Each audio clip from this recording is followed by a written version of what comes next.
This afternoon, Portland City Council considering a controversial proposal focused on when local law enforcement can wear masks, while the mayor's pushing back. I've heard the likes of things that people like you suggest to try to smear my character, and I won't give into it. No. Defense Secretary Pete Hegseth facing hard questions once again, this time in the Senate. Plus, the Portland Fire unveiling their new home court. Catch a first look before their preseason debut.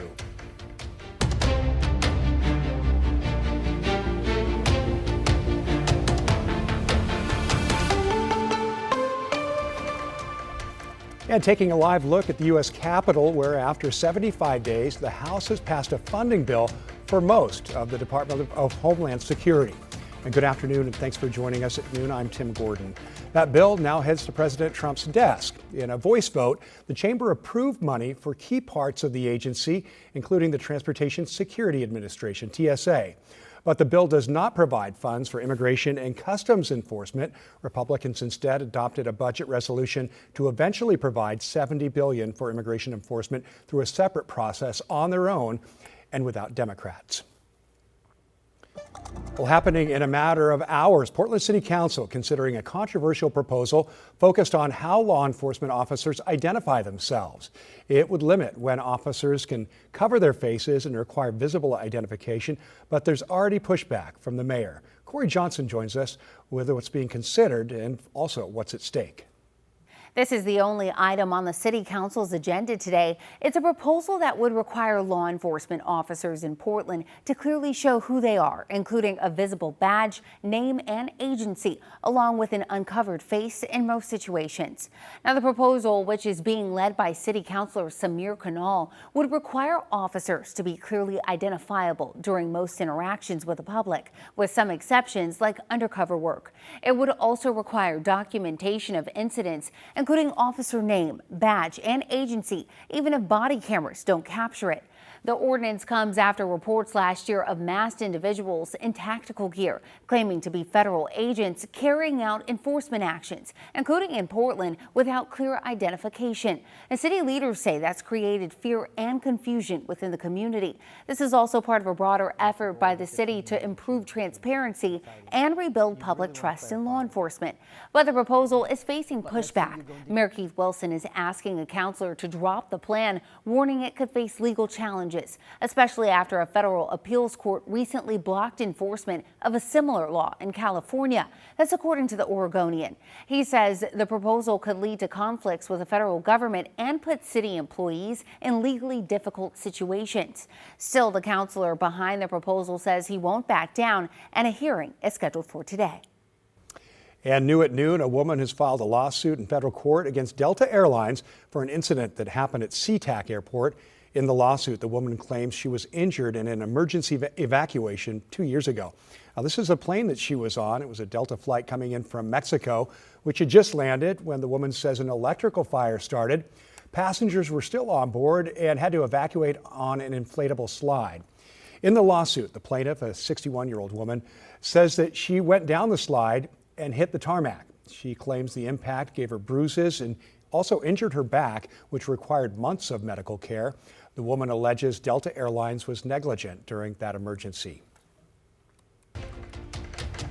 Well, here's a look at some national headlines this afternoon. Defense Secretary Pete Hegseth facing more tough questions on Capitol Hill today over the war in Iran, this time in front of the Senate Armed Services Committee. The Pentagon putting the war's price tag so far at $25 billion, though not saying how much more it could cost before the war ends. This morning, Hegseth defending the Pentagon's $1.5 trillion budget request for 2027, which would be a 42% increase in funding. This is a historic budget, as you said, Mr. Chairman. This is a fiscally responsible budget, and this is a warfighting budget. The war is set to exceed 60 days this week, at which point lawmakers may be called on to approve or reject the ongoing use of military force in Iran. Well, the world's leading energy economist says we're facing a global energy and economic crisis amid the ongoing war in Iran. The director of the International Energy Agency says higher oil prices are causing a major ripple effect beyond the Middle East. They're impacting the supply of fertilizers and petrochemicals, also causing a frenzy among leaders to find alternative sources of energy. Human rights activists say countries that rely heavily on imports from the Gulf are hit especially hard by the ongoing conflict. Well, the man accused of trying to storm the White House Correspondents Association dinner with guns and knives and attempting to kill President Trump has agreed to remain jailed for now. Cole Allen didn't enter a plea during a brief detention hearing this morning. Prosecutors say Allen planned his attack for weeks and tracked Trump's movements online. Defense lawyers are pressing for his release. The incident took place at the Washington Hilton Hotel during one of the highest profile annual events in the nation's capital. The TSA is offering a discount on new pre-check memberships for those age 30 and under. The $20 discount will be offered from May 1st to May 31st on 5-year memberships. It applies to new memberships only. Pre-check allows customers to keep electronics and liquids in their bags at security and leave on belts and jackets as well. Pre-check lines at airports are typically shorter as well.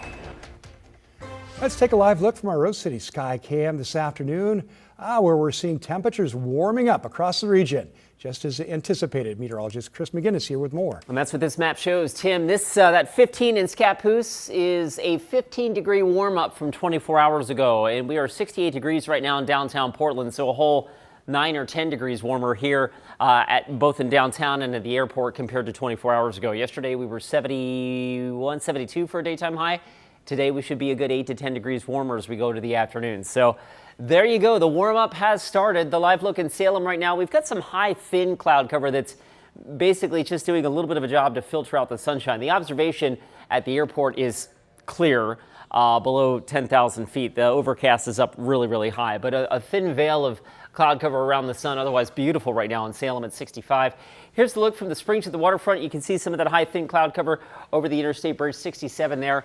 And at last check at PDX, we currently sit at 67 degrees as well. So again, 9 or 10 degrees warmer right now than yesterday. Visible satellite imagery does show that thin cloud cover passing overhead. Our modeling actually did a nice job of depicting this yesterday. That should be moving on out by mid-afternoon. So mostly sunny now through midday, and then we go fully sunny late this afternoon. And I do have us getting up to 80 degrees for the first time in 2026. We will enjoy full sunshine into that sunset at 8:16.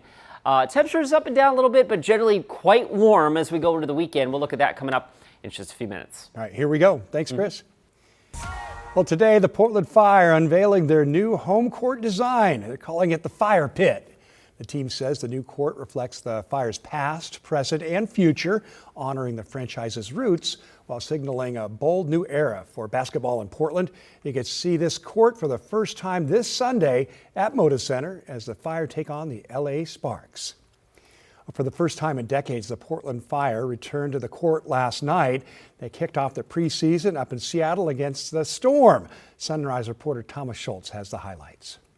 Well, this was a day that fans all across the Rose City have been waiting a long time for. After nearly 24 years, the Portland Fire are finally back. And while this is a brand new team, the Fire kicked off the preseason against an old foe in the Seattle Storm. This brand of Fire are coached by former Cleveland Cavaliers assistant coach Alex Sarama. He played 10 players, all of them scored against the Storm. But this was a back and forth game. In the second quarter, the Fire were down a dozen, but expansion draft picks Sarah Ashley Barker and Louisa Geiselsor did the heavy lifting on offense to help the upstart franchise take a second half lead. But eventually the Clouds' grade and the Storm proved to be too much to handle, downing the Fire 91-81. Still, Fire players say having one game under their belt is a big step in the right direction. For this new franchise, it was a lot of fun, and just being able to just be out on the court again and not play against our practice players or each other, just playing against another team and competing was a lot of fun. An honor, kind of like to put on that Portland jersey.